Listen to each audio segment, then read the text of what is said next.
Qué lindo volver a Uruguay. Cuando vine hace 190 años como naturalista a bordo del Beagle, un buque del Reino Unido, era muy joven. No sabía que los animales y los fósiles que comenzaría a ver en estas tierras de Sudamérica cambiarían mi forma de ver el mundo.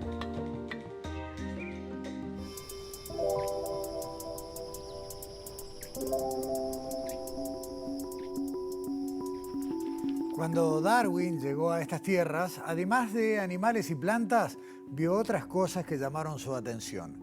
Encontró estructuras de piedra de origen humano en muchos lugares y le recordaron a otras similares que había visto en las Islas Británicas. Allá se llamaban cairns y aquí tomamos la palabra y la castellanizamos, cairnes. El Uruguay milenario esconde aún muchos misterios y no está exento de polémicas. Por ejemplo, hay decenas de miles de años de diferencia entre las diversas apreciaciones sobre la llegada del Homo sapiens al territorio que hoy llamamos Uruguay. Vamos a conocer las pruebas que sustentan la teoría que lleva a 30.000 años atrás al poblamiento de esta región. Vamos a hablar además de arqueometría, técnicas científicas usadas para investigar objetos antiguos y justamente de objetos valiosos que nos cuentan la historia humana de nuestro país. Y, por supuesto, como decíamos al arranque, de los misteriosos cairnes que tienen secretos que están comenzando a descubrirse. Y en una semana muy especial, con patrimonio y premios Nobel, comenzamos con nuestro salpicón de noticias científicas.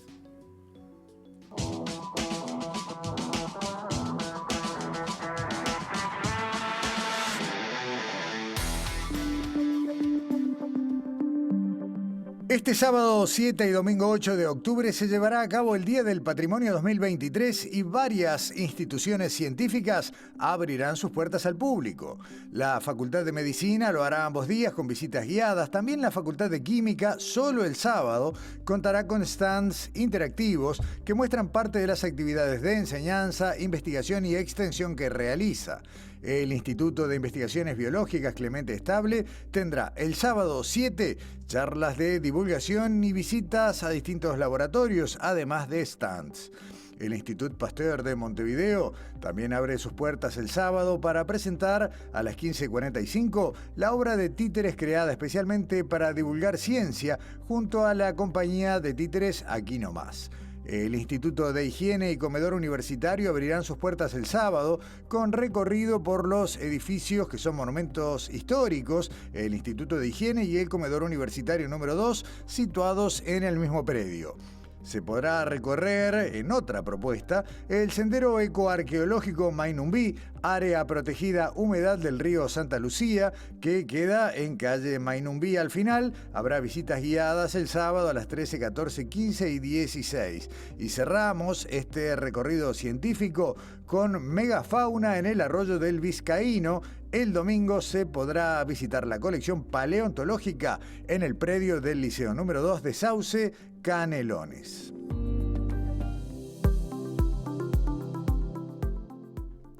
Y este viernes 6 y sábado 7 se realiza la edición número 15 de Ingeniería de Muestra, una feria científico-tecnológica interactiva que exhibe las líneas de investigación y los trabajos de fin de carrera de todas las ramas de la ingeniería.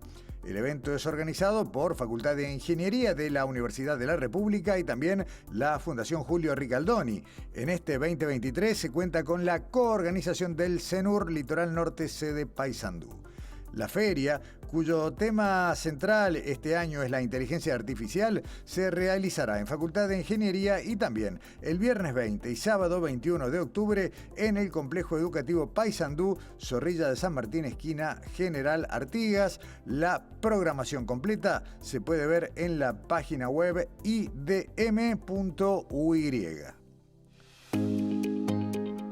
Un grupo de expertas y expertos de Facultad de Química organizan este viernes y sábado las primeras jornadas de ciencia y tecnología cervecera que convocan a científicos, cerveceros caseros artesanales y también industriales. En Uruguay, unos 40 investigadores se dedican a producir ciencia relacionada con diferentes partes del proceso de producción de cerveza, desde la levadura que da origen a esta bebida hasta la conservación del producto y también su impacto ambiental. Las jornadas permitirán difundir e intercambiar conocimientos sobre la investigación científica y tecnológica cervecera a nivel nacional e internacional y vincular a científicos y científicas con representantes de las más de 500 microcervecerías y cerveceros artesanales que existen en Uruguay. Por más información sobre charlas y la manera de inscribirse, se puede visitar el sitio web jornadasctc.fq.edu.uy.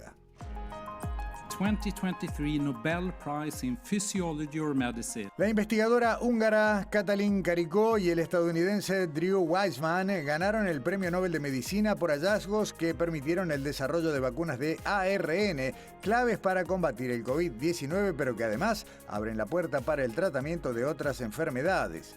El aporte de estos científicos fue fruto de más de 30 años de trabajo en los que también debieron sortear problemas económicos. Karikó, en particular, vendió todas sus pertenencias para mudarse de Hungría a Estados Unidos y seguir trabajando. En Norteamérica conoció a Weissman y ambos se unieron para avanzar en una idea común: usar las moléculas de ARN con fines terapéuticos. El ARN es un material genético presente en las células que toma diferentes nombres según su función. Uno de estos tipos es el ARN mensajero, cuyo trabajo es llevar mensajes de una célula a otras. Karikó y Weissman pensaron en usar esta molécula como terapia contra infecciones, inyectando ARN mensajero para activar la respuesta del sistema inmune como si estuviera ante un virus. Ese conocimiento fue esencial en 2020 cuando la pandemia obligó a encontrar una vacuna efectiva y rápida de fabricar para inmunizar a todo el planeta. Así fue que las vacunas de ARN fueron una realidad que permitieron salvar millones de vidas. Y en cuanto al Premio Nobel de Física, este fue otorgado al francés Pierre Agostini, al austrohúngaro Ferenc Krauss y la sueco-finlandesa Anne Lullieu por los métodos experimentales que generan pulsos de luz de atosegundos para el estudio de la dinámica de los electrones en la materia. Un atosegundo es una unidad de tiempo equivalente a la trillonésima parte de un segundo. Agostini, Krauss y Lullieu han demostrado una forma de crear pulsos de luz extremadamente cortos que pueden utilizarse para medir los rápidos procesos en los que los electrones se mueven o cambian de energía. Además, se señala que las contribuciones de los galardonados han permitido investigar procesos tan rápidos que antes eran imposibles de seguir.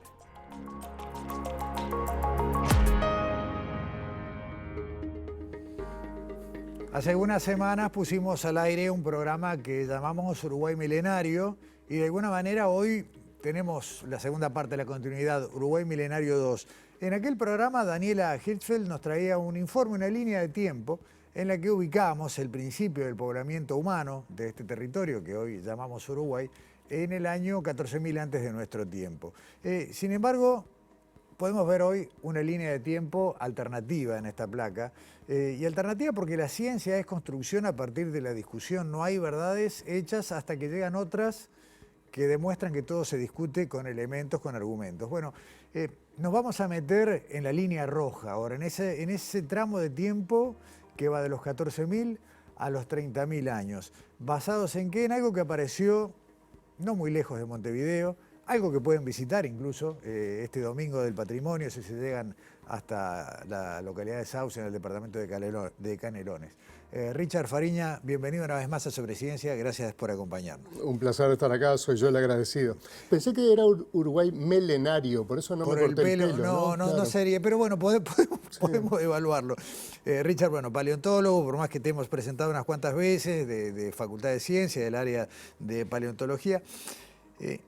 ¿Por qué este yacimiento de megafauna, que ya de por sí es único por la cantidad de restos que tiene de animales de hace 20, 30, 40.000 años para atrás, también nos da pistas de lo que ustedes interpretan como el poblamiento temprano de este territorio? El yacimiento es muy espectacular, como decís, se trata del fondo de un arroyo descubierto durante la gran sequía anterior, la del año 97, que en algún sentido fue incluso peor que esta, ¿no? Lo que pasa es que nos afectó a los montevideanos y bueno, eso tiene ciertas prioridades. Ahí estamos viendo el yacimiento en el momento de trabajo, por ejemplo. Hay que vaciarlo, claro. Pero siempre hay agua, porque además hay un manantial. y han aparecido miles de restos ya colectados y nos quedan todavía, uy, qué negro tenía el pelo, todavía miles por colectar. Desde el año 2011 que estamos excavando, y bueno, probablemente a pesar de que tengo planeado ser muy longevo, no veré el final porque incluso no sabemos cuánto sigue el nivel fosilífero por debajo de las barrancas laterales. En esos miles de restos óseos de diversos animales que componían la megafauna, algunos fueron distintos, o mejor dicho, algunos tenían algo que les da un valor diferencial. Efectivamente, hay algunas decenas por lo menos que hemos estudiado, quizás más, quizás menos, pero tienen marcas que estudiadas al microscopio con las técnicas más modernas, tienen características que son aquellas que las pueden identificar como hechas por herramientas, es decir, por la acción humana. Acá estamos viendo en las pantallas grandes de estudio una de esas piezas. Efectivamente, sí. Que es el fragmento que tenemos sobre la mesa. Se trata de un fragmento de costilla de un perezoso gigante del género Lestodon. Y bueno, estudiado al microscopio se ve, por ejemplo, que la marca es muy profunda, que que se levanta por sobre lo que era el nivel original del hueso, ¿no? De la superficie del hueso, y que es bastante rectilínea y que tiene algunas características microscópicas, ¿no? Todas ellas que, de acuerdo a las bases de datos modernas y experimentales, permiten decir que se trata de la consecuencia de la acción humana, ¿no? De la acción de una herramienta sobre la superficie del hueso. Sin embargo, tal como decís, la ciencia es debate. Yo le enseño a mis alumnos que no hay conocimiento final en ciencia, porque ahí se termina este juego que es tan divertido. Y les reclamo que ejerzan la tolerancia, no en el sentido de que no tengo más remedio que aguantarte, sino que vos que pensás diferente, que votás otra cosa, que comés otra comida, que cantás otras canciones, vos podés enseñarme algo que yo no sé.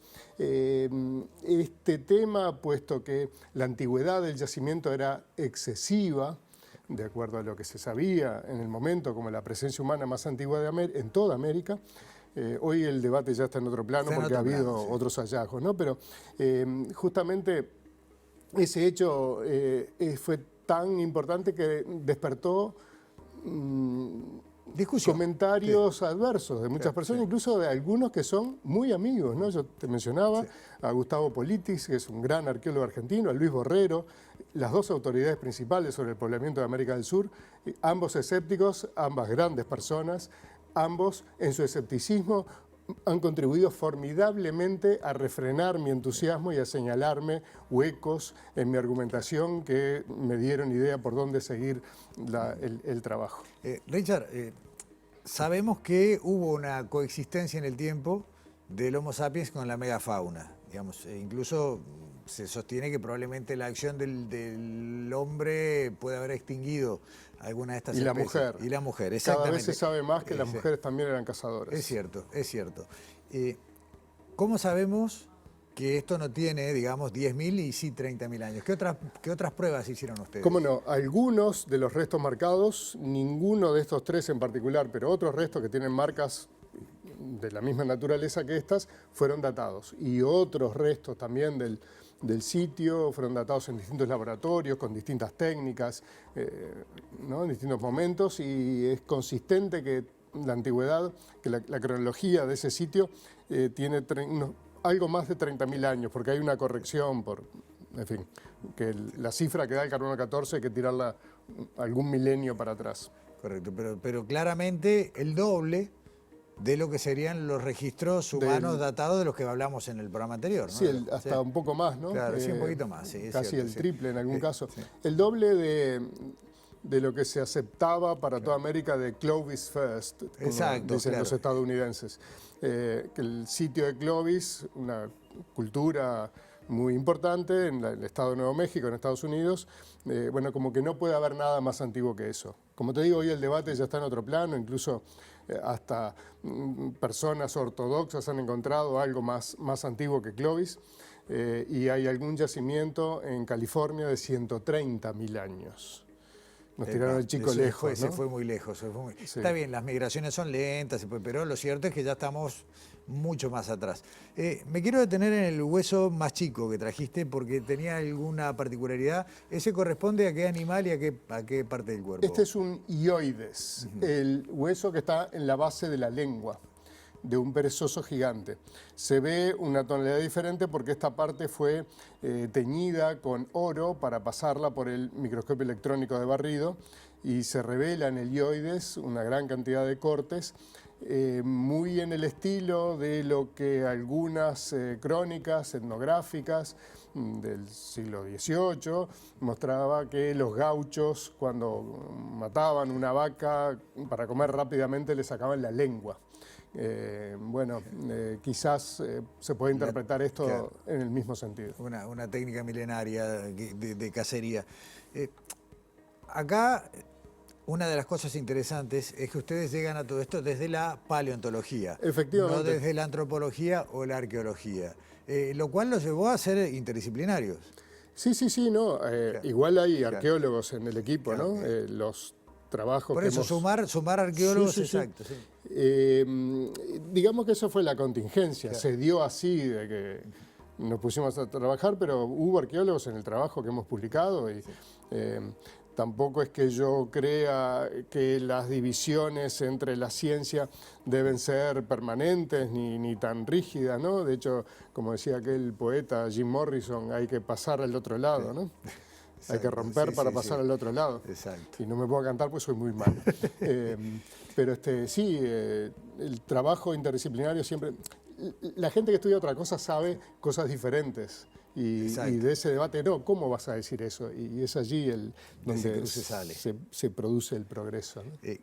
¿Cómo apareció y cómo se dieron cuenta de la primera pieza que tenía una marca de este tipo, Richard? No, de hecho, esto es muy emocionante, ¿no? La primera colecta fue en el año 97, como te decía, los paleontólogos profesionales nos incorporamos tardíamente y fue protagonizada esa colecta de cientos de ejemplares que todavía están en la colección por estudiantes del Liceo del Sauce, chiquilines que hoy son hombres y mujeres cuarentones, ¿no?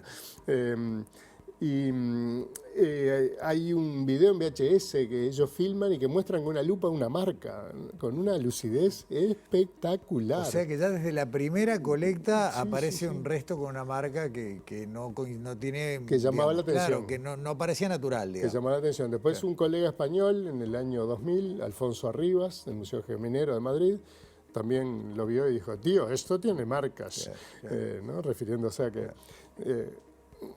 Estos huesos tenían algunas modificaciones interesantes desde el punto de vista que, digamos, que se volvían dignos de más estudio.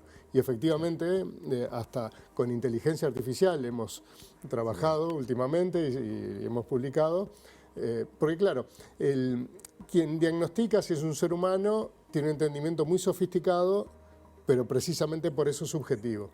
Los programas de inteligencia artificial se basan en datos experimentales y tienen la misma sofisticación, pero no el sesgo ese de que, que no lo voy a ver porque no quiero verlo, que los humanos somos humanos y tendemos a eso.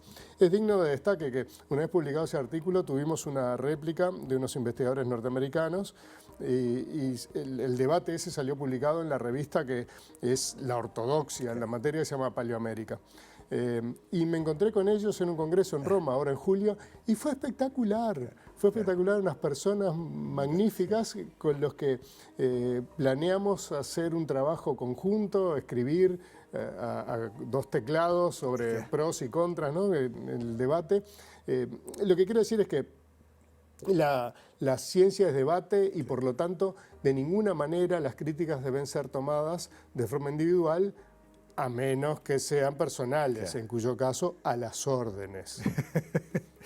Richard, llegamos hasta acá por hoy. La invitación de todos modos es, ya la hicimos en el Salpicón, pero el domingo, con mucho entusiasmo, recomiendo darse una vuelta por Sauce. Ustedes van a tener lo que es su lugar de trabajo, como están de campaña abierto en el Liceo de Sauce, y aparte se puede conversar con ustedes, con todo el grupo. Sí, por supuesto, y hay cosas muy divertidas como la realidad aumentada, que atrae a niños de todas las edades. Así que, bueno, a diferencia de las otras veces que nos visitaste en Sobreciencia, esta vez te llevas un obsequio de Ística Objetos, una de nuestras tazas de Sobreciencia. Muchas para gracias. que tengas... ¿Tengo tiempo de abrirla y mostrarla en cámara? Es igual a las que están aquí en la mesa, así que bárbaro. Richard Compre... No tanto. Richard Fariña, muchas gracias por acompañarnos. Un placer enorme, gracias a vos. Primera pausa, ya volvemos aquí en Sobreciencia en TV Ciudad.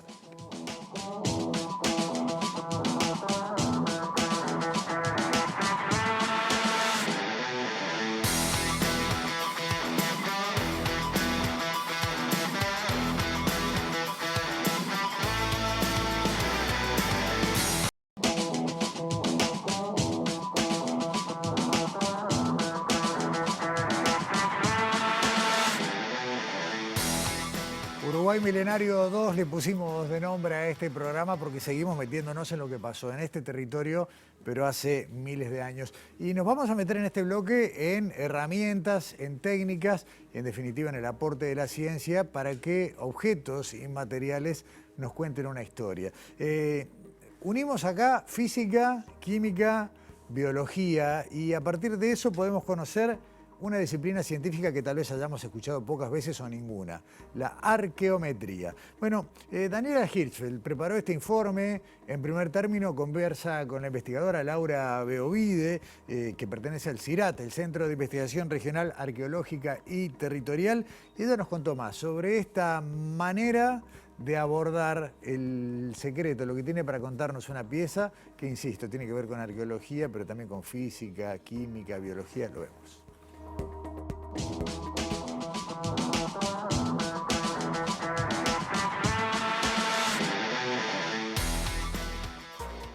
Como un detective que analiza una escena del crimen. Así trabajan los científicos que se dedican a la arqueometría, una disciplina que conjuga la física, la química y la biología para hacer hablar a los objetos del pasado sin destruirlos. Hoy vamos a conocer el trabajo en arqueometría que realizan científicos de la Facultad de Química.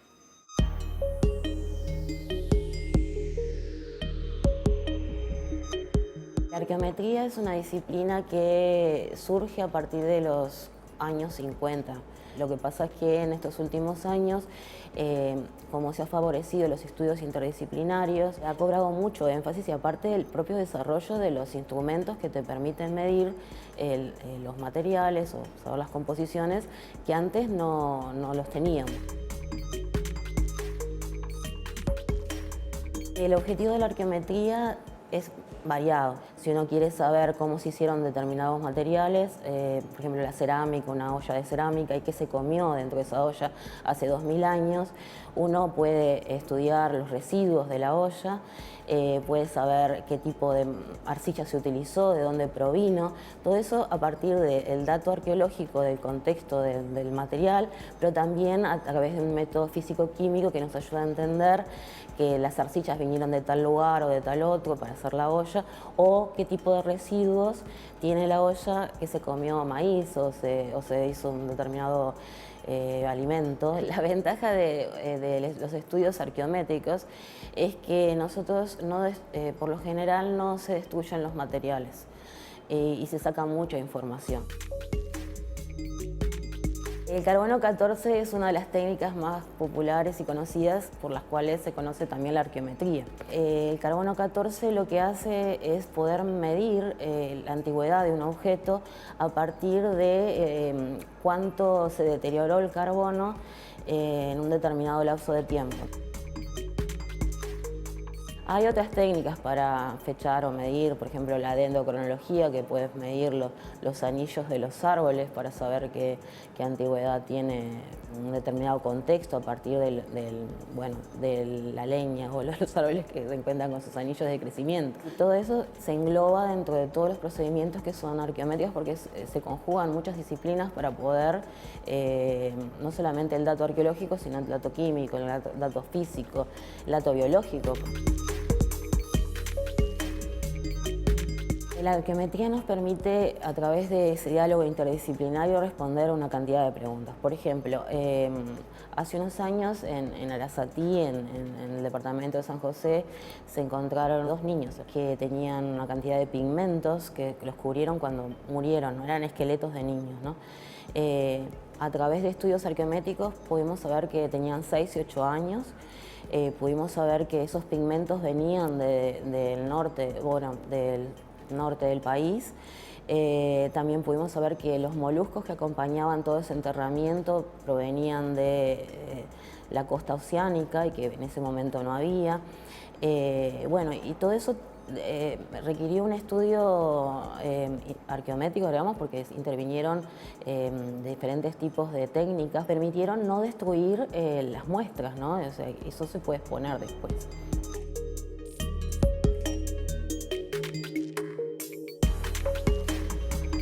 Podría contarles muchas cosas que son paralelas a este informe que vimos. Por ejemplo, destacar que esta entrevista a Laura Beovide que hace Daniela Hirschfeld se desarrolla en uno de los laboratorios más modernos de la Universidad de la República, que fue presentado aquí en Sobre Ciencia no hace mucho y que está ubicado en Facultad de Química con una inversión de cientos de miles de dólares en equipos de altísima tecnología, muchos de ellos únicos en Uruguay y por supuesto en el ámbito de la UDELAR. Podría contarles que Laura Beovide, además de hablarnos de arqueometría, también lleva adelante, como decíamos, el Centro de Investigaciones Territoriales, que abarca toda la zona de la costa de Montevideo, sobre Santa Lucía, sobre el Río de la Plata y también el departamento de San José, y que es otro paseo que vale la pena hacer en este Día del Patrimonio, por ejemplo, en el sendero del Mainumbí, del cual también hablamos en el Salpicón. Hay mucha ciencia y se cruza, y eso es fabuloso. Pero no nos vayamos de la arqueometría y de este informe que nos preparó Daniela, porque hay varios proyectos que tienen que ver con la arqueología utilizando las herramientas de la arqueometría. En esta otra parte, en esta segunda parte del informe, Mariela Pistón, que es profesora de Química Analítica de Facultad de Química, nos va a contar algunos de los proyectos que utilizan esta tecnología para conocer el pasado, en este caso el pasado de este territorio.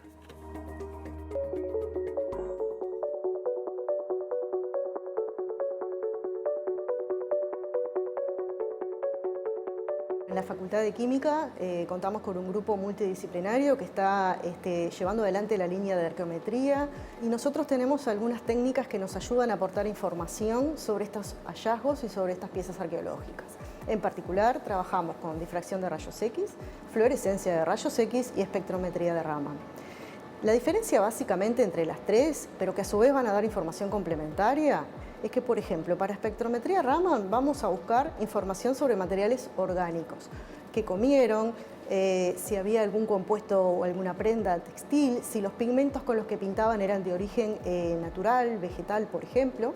En el caso de la difracción de rayos X, las estructuras cristalinas es muy útil para la parte de minerales o de materiales que se usaban, por ejemplo, en las puntas de flecha, para hacer esas caracterizaciones. Y en el caso de la fluorescencia de rayos X es muy útil para piezas arqueológicas metálicas.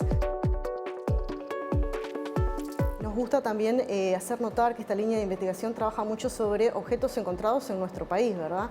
Eso es importante porque nos ayuda a conocer sobre nuestra historia. Realizamos varios proyectos con ANI sobre los humedales de Santa Lucía y concheros de esa zona. La parte de hallazgos de ajuar funerario de niños de Arasatí también se hizo una caracterización junto con Laura Beovide.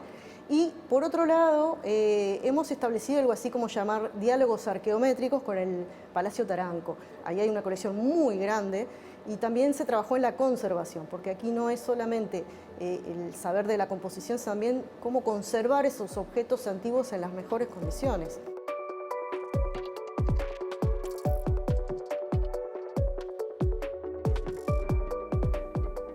Y seguimos hablando del Uruguay milenario, en este caso, cómo describir una historia del Uruguay o de este territorio, que no se llamaba Uruguay, por supuesto, en 10 objetos. Y en eso estuviste entretenida, Alexandra Perrone. ¿Cómo andás? ¿Cómo andás, Gustavo? ¿Todo bien? Muy bien. Bueno, seguimos en este programa especial de arqueología del Uruguay y vamos a hablar de un libro que de alguna manera revaloriza la arqueología como disciplina científica en Uruguay. Un poco la historia de la arqueología en Uruguay es con la llegada de Charles Darwin, que estuvo en el Río de la Plata y estuvo viendo la Sierra de las Ánimas, y allí encontró las primeras construcciones en piedra de indígenas. Y también, ¿estás haciendo spoiler de la nota que viene a continuación? Más o menos, más o menos. Bueno, tiene mucho spoiler y después contamos por qué. Bueno, la historia de la arqueología al principio era un poco amateur, se hacían excavaciones, se juntaban las piezas, muchas de ellas se conservaron y son las que tenemos ahora, ¿no? Con las que podemos contar. Vamos a hablar de algunos nombres que marcaron justamente la historia de la arqueología en Uruguay. José Enrique Figueiras, Francisco Oliveras y su esposa Bel Clavelli, porque trabajaban juntos. También Carlos Maeso y su esposa Leila Tuya y Violeta Bonino. Son arqueólogos que, bueno, justamente hicieron estos trabajos de excavaciones, de juntar piezas, de poderlas conservar y, bueno, que las podemos ver en el Museo de Antropología, el Museo Nacional de Antropología, que es para otro programa entero de sobre ciencia. Sí, pero te voy a decir algo más y está bueno. Hay algunas colecciones, por ejemplo, nombrabas a Maeso y otras, la colección de Berro, que están fuera de Montevideo, y eso está bueno también, que haya grandes patrimonios que también están esperando investigaciones profundas en otros puntos del país. Por caso estaba pensando en la colección de Berro, que está allí cerca de la ciudad de Mercedes, en el Castillo de Maguá, lo que está en Villa Soriano, y podemos recorrer todo el país, pero está bueno. Bueno, nosotros vinimos a hablar de un libro, de un libro que se hizo con 10 piezas muy particulares, y justamente la gran mayoría de ellas está en el Museo Nacional de Antropología, así que fuimos hasta allí a entrevistar a la doctora Moira Sotelo, y el libro es 10 llaves al pasado indígena, que, bueno, escribió Moira Sotelo junto a Silvia Soler, y en la primera parte del informe nos cuenta por qué hicieron este libro y por qué eligieron estas piezas en particular.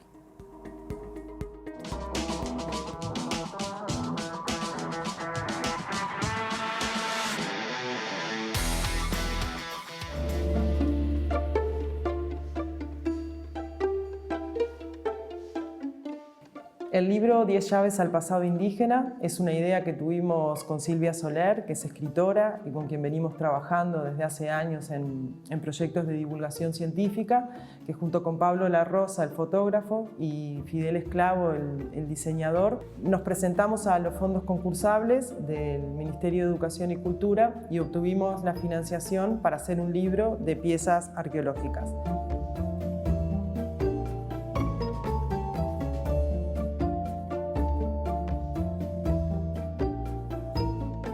Los materiales que incluimos en el libro, piedra, madera, hueso y barro o cerámica, los elegimos porque son representativos de las tecnologías de los pueblos originarios, bueno, de América y del mundo en realidad. La piedra o las rocas son, bueno, la base de las primeras herramientas humanas, digamos, y en el territorio uruguayo pasa lo mismo. Y es algo que se conserva.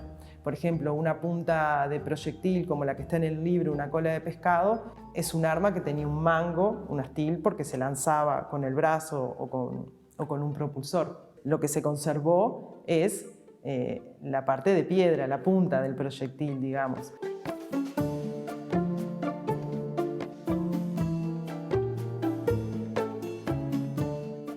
La cerámica también es otro desarrollo tecnológico, una innovación de la humanidad que tuvo un gran impacto. Por ejemplo, para cocinar, tener una olla de cerámica te permite hervir alimentos, procesarlos de otra manera que lo que es solo asado.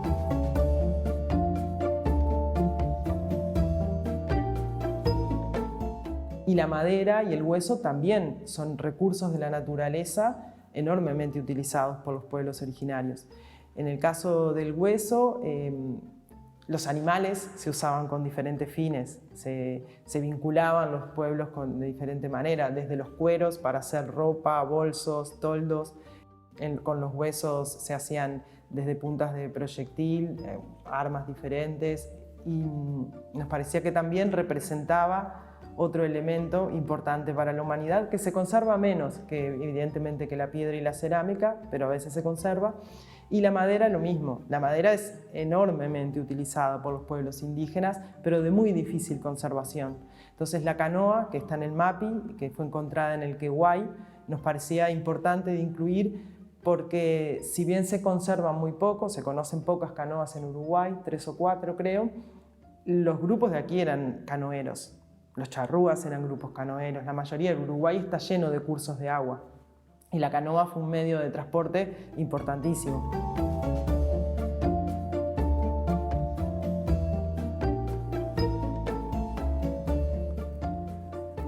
Dos cosas importantes antes de seguir con Alexandra. Una, acá tengo el ejemplar del libro. Yo les quiero contar que tenemos la suerte de recibir, por supuesto, muchísimos libros y unos cuantos llegan a ser material muy valioso para Sobreciencia.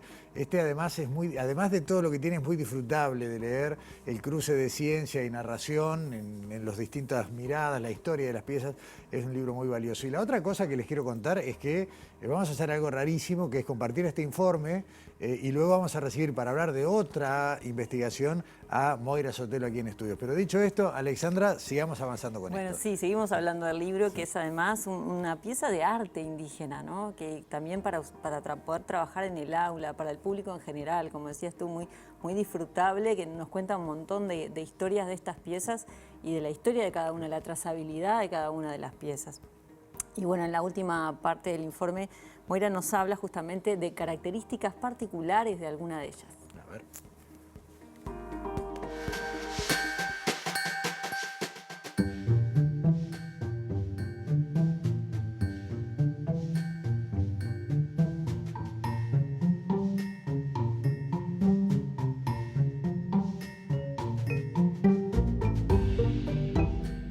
Esta pieza, denominada Horquilla, se encontró en el departamento de Soriano, en un sitio arqueológico que se llama Isla del Naranjo, en 1933. Es hecha con un asta de ciervo. Su uso, para qué se utilizó, no está claro. Hay distintas propuestas, desde que tengan un uso ceremonial, ritual, asociada a bastones de mando, hasta que la perforación que fue hecha haya servido para enderezar maderas utilizadas para distintos fines, para hacer un arco, para otra cuestión que se precisara.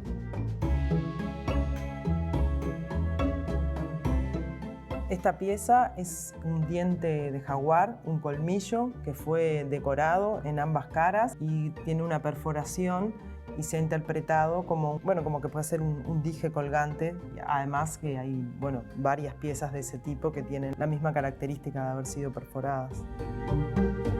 Esta vasija de cerámica de origen guaraní fue encontrada en un cerrito de indios en el departamento de Rocha, en el paraje que se llama Isla Larga. Adentro tenía huesos humanos. De acuerdo a las excavaciones que se realizaron en ese cerrito, esta urna habría sido utilizada en torno al siglo XVI.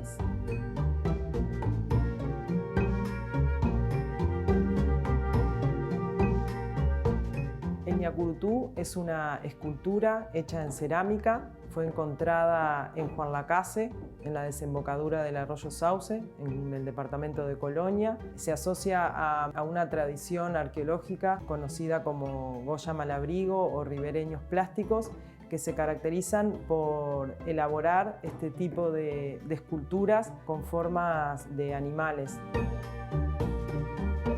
Esta pieza del Museo Nacional de Antropología proviene de las excavaciones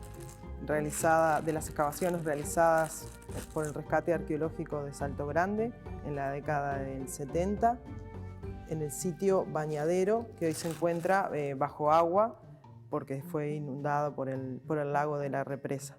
Son piezas que en general tienen forma rectangular, triangular, ovalada. Fueron preparadas sus ambas caras mediante pulido para después poder grabarlas.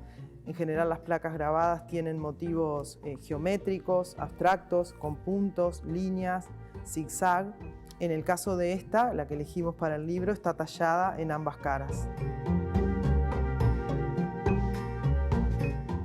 La manera de trabajar hoy en la arqueología es con un método científico, o sea, una excavación se realiza siempre a partir de un objetivo. Tiene un fin y se plantean hipótesis y se plantea una metodología apropiada a lo que te estás preguntando. Y a partir de ahí, ya en lo que es el campo, en cómo se hace una excavación, cómo se obtienen las piezas, es un trabajo detallado, minucioso, donde se registra tridimensionalmente, o sea, espacialmente y con coordenadas, dónde aparece cada pieza. Pero lo importante no son solo las piezas hoy día, es la información del sedimento, digamos, de la tierra en la que aparecen esas piezas que hoy son tan importantes como los objetos.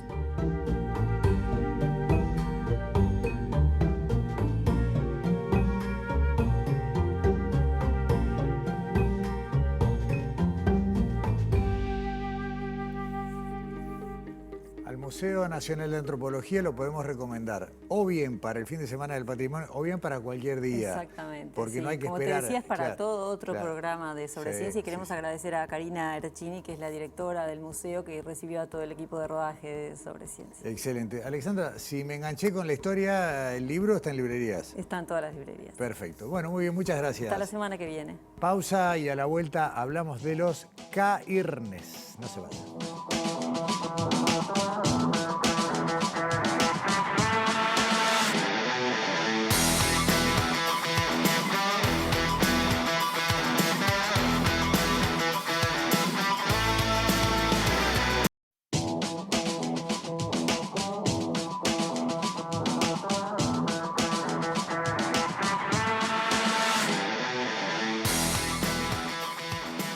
Y en este juego del programa dedicado, un nuevo programa dedicado al Uruguay milenario, hacemos este extraño truco de haber tenido una entrevista con Moira Sotelo para hablar del libro, tal como nos presentaba Alexandra, pero no queríamos no contarles algo sobre los cairnes, que es algo que nos llamó muchísimo la atención hace poco cuando empezamos a leer un poquito.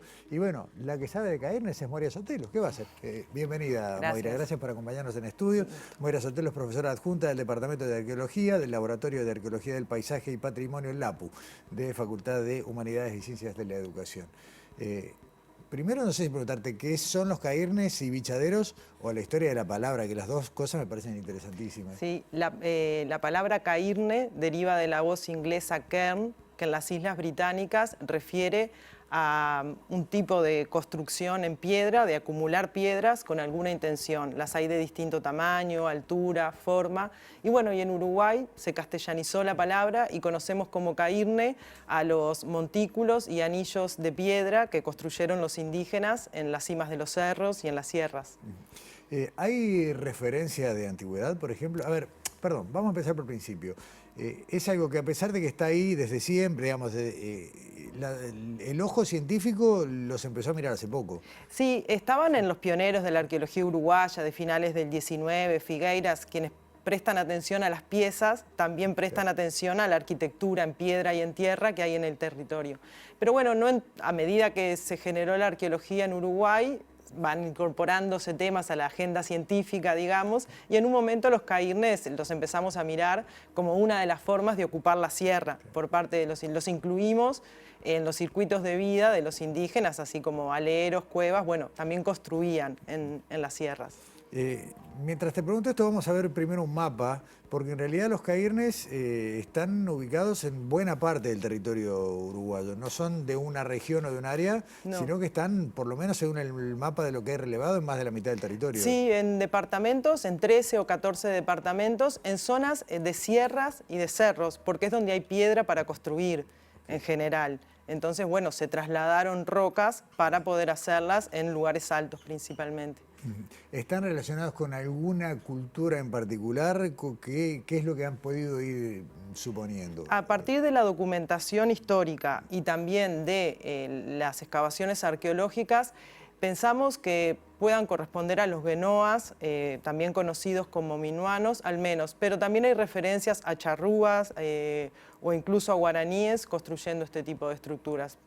Y ahora que hablas del tipo de estructuras, vamos a pasar a otras imágenes porque no hay un único tipo de cairne, sino que ustedes han encontrado básicamente 4 maneras de agruparlos. Sí, como pasa en la arqueología británica, bueno, o de todo el mundo, cairne es una denominación genérica. Correcto. Entonces se incluyen montículos pequeños, bajitos, de escasa altura, 30, 40 centímetros, a anillos en piedra, que también se conocen como bichaderos, por ser lugares para bichar, que me preguntabas por la palabra, o estructuras más altas que pueden tener forma de cono, pero que bueno, en una denominación grande podemos incluirlos como cairnes también.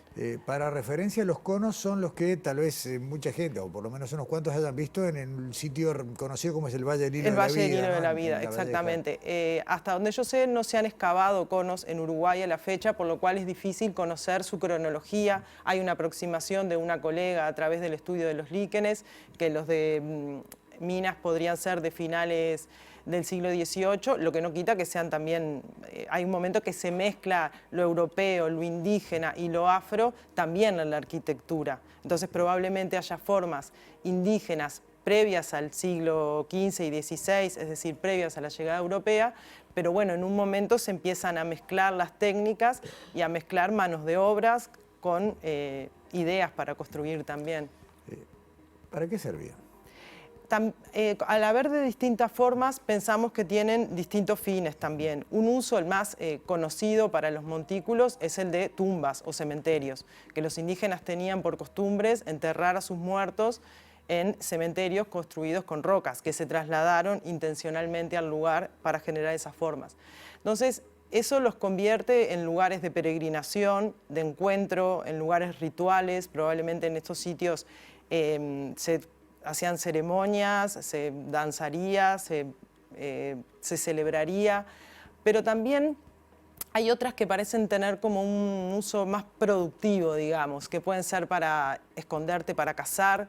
Hay montículos que son huecos, que hemos visto que te podés meter dentro y esperar, o podés esconder cosas. Hay referencias también en la arquitectura de toda América a lugares donde se guardaban rocas, donde se guardaba comida, donde se guardaba agua o personas para emboscar animales, por ejemplo. A veces pensar que cazar es algo muy fácil, no lo es. Claro. Se precisan estrategias bastante definidas para abordar un rebaño de... Ahí se parece un poco más a la idea del bichadero. Claro, el bichadero viene de la palabra bichar, hasta mirar, donde sabemos, de mirar, que es rioplatense. Claro. Hay alguna referencia que podría ser bombear en portugués, pero de todas maneras es lo mismo, es controlar un territorio con algún fin. Para controlar rebaños, para controlar al enemigo, para ver fuegos, porque... Sí, para cazar, como decía recién. Claro, va por ahí. Y otros usos, mojones. Es un mojón. Claro, es que una marca territorial. Es una marca territorial que puede tener diversos fines y en distintos momentos. Todavía no hemos hilado tan fino de cuáles formas responden a cuál función o uso. O pueden tener múltiples usos también. Recién hablaste de dataciones recientes, digamos, de más o menos 200 años hacia atrás. Y si nos vamos para atrás, ¿hay alguna datación que diga, bueno, por lo menos podemos afirmar que los más antiguos serían de esta época? En Uruguay no. Sabemos que los usaron hasta los momentos contemporáneos a la conquista y posterior, siglos XVIII, incluso XIX, pero no sabemos en lo que hoy es Uruguay cuándo los empiezan a construir. La referencia más cercana es Patagonia, donde hay estructuras similares, que algunas son tumbas, otras no, que al menos tienen 2000 años de antigüedad. Pero para Uruguay, hasta donde yo sé, todavía no tenemos ninguna datación de en qué momento la arquitectura esta empieza a aparecer. Y a pesar de que están por todos lados, en realidad hace poco que pudiste hacer la primera excavación arqueológica en uno de ellos. Sí, en 2015, con el equipo del LAPU, lo primero era confirmar que eran indígenas, propiamente, porque bueno, sabíamos que estaban en muchos lugares,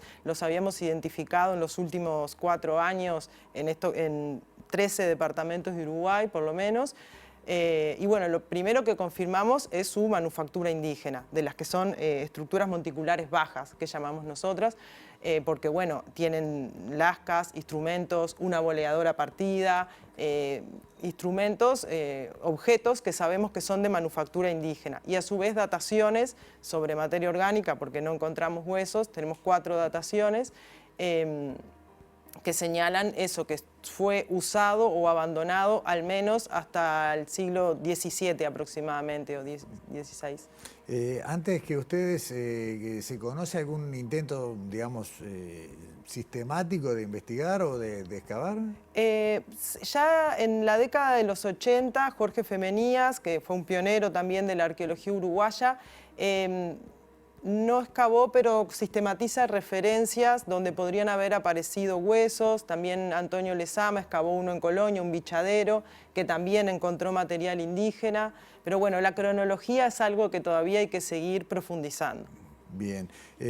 Mientras tanto, quiero contar que algunas de las imágenes que estamos viendo tienen que ver con un trabajo documental que ustedes hicieron de divulgación para niños, sí, ¿no? Y adolescentes, cerca del cielo. Más cerca del cielo. Más cerca del cielo. Que también tiene eso, ¿no? Que cuando ustedes les hablan, ¿no? Así como me llamó la atención a mí, a mucha gente, decir, bueno, el territorio está lleno de marcas culturales y tal vez le pasás al lado y no te das cuenta. Sí, y es impresionante, después que hicimos Más cerca del cielo, que era un libro y unos videos, cómo aumentó el inventario de cairnes a nivel nacional, porque la gente que está en el lugar después, enseguida, si no se dio cuenta antes y nos dijo, ahora sí, eso que tengo ahí que me parecía raro no es natural, es humano. Alguien acumuló esas piedras y dio esas formas que ya están estandarizadas en parte. Y eso estandarizado, ahí me das pie para otro lado. Hablabas hace un rato de estructuras similares en la Patagonia, sí, pero el origen propio de la palabra habla de que esto tiene por lo menos una referencia a cosas muy remotas en la geografía como estructuras en las Islas Británicas. Sí, sí. ¿Hay un patrón? ¿A nivel mundial o en Uruguay? A nivel mundial, o sea, ¿podemos vincular estas estructuras con otras similares de otras partes? Hay un patrón a nivel, como hablábamos en la nota de los objetos, la piedra y la tierra están no solo a la base de los primeros objetos, sino de las primeras arquitecturas. Y el hecho de acumular piedras para marcar un territorio o para construir está en la prehistoria de todo el mundo. Entonces, y en América se encuentra en toda América. Es el material muy noble, las rocas, porque resisten mucho al paso del tiempo. Entonces, es de las cosas que más nos aproximan a los orígenes de la humanidad y a la historia de nuestros pueblos indígenas también. Entonces, no sé si son análogos exactamente en forma, en técnica constructiva, pero sí es que la humanidad también está en Mongolia, también está en Estados Unidos, acumuló piedras para algo, sí. ¿Qué deberíamos hacer? Digamos, o sea, la ciencia, no voy a decir ninguna novedad, siempre necesita un recurso más en nuestro país, y más en países como el nuestro, donde los fondos son insuficientes, pero acá hay toda una historia para contar. Acá hay un descubrimiento o un redescubrimiento o una traída al presente de quienes habitaron este territorio. ¿Cómo se debería sistematizar? Y de alguna manera te pregunto esto, y también estoy pensando en los cerritos de indios y en otro tipo de estructuras que están en este territorio. El mapeo y el inventario es básico, hay que saber dónde están para protegerlos, sobre todo por los avances. Los cairnes, por ejemplo, coinciden con parques eólicos, con forestaciones, con todo el modelo productivo que va en zonas altas, coincide espacialmente. Entonces hay que estar muy atentos para la hora de generar proyectos, saber dónde están para poder conservarlos. Lo primero es conservarlos y no reutilizarlos no solo a gran escala, sino cuando estás en un campo y un arroyo no da paso, bueno, desmontarlo para hacerme un paso del arroyo, no, estar atentos a dejarlos. Están ahí hace mucho tiempo, la técnica constructiva hace que pervivan. Uno parece que están acumuladas así nomás y si no están puestas de una manera especial, se desmoronan con la lluvia, los rayos, los vientos. Uruguay, más en zonas altas, Uruguay es muy ventoso. Y estas estructuras en algún caso están colapsadas, pero muchas veces no. Y bueno, y excavar es algo conflictivo en Cairnes porque probablemente muchos son cementerios y hay comunidades indígenas actuales que, bueno, reclaman también que la intervención de cementerios no se haga o se haga con determinadas características. Entonces la arqueología es una ciencia que si bien trata muchas veces sobre el pasado, está anclada en el presente, porque hay comunidades vivas que están vinculadas con esas poblaciones. Entonces, ubicarlos es el primer paso y lo más importante. Excavarlos, bueno, ya entramos en un terreno un poco más pantanoso, por lo menos para mí. Pedregoso. Pedregoso, sí. Moira Sotelo, muchísimas gracias. Cerrando este segundo programa de Uruguay Milenario y que uno piensa todos los temas que podemos traer, quiero simplemente dejar esa idea, ¿no? Tenemos un territorio con un montón de cosas para contar que nos van a decir que éramos más de lo que pensamos, ¿no? Más en cuanto a conocimiento, a aprovechamiento del territorio, a la manera en la que se pobló esta tierra. Así que hay que seguir laburando. Hay que seguir trabajando. Bueno, no, gracias a ustedes por incluir la arqueología como una ciencia más. Lo es, vaya que sí. Un presente de Ística Objetos, bueno, la taza de sobre ciencia para que tengas. Buenísimo. Y gracias por venir, Moira. Gracias a ustedes. Cerramos nuestro programa de hoy, esta segunda mirada al Uruguay milenario que seguramente tendrá más vueltas. Miren, sin ir más lejos, todo lo que es la parte de genética, interpretación hacia atrás, este año ni la tocamos. Así que nada, nos vemos la semana que viene aquí en TV Ciudad.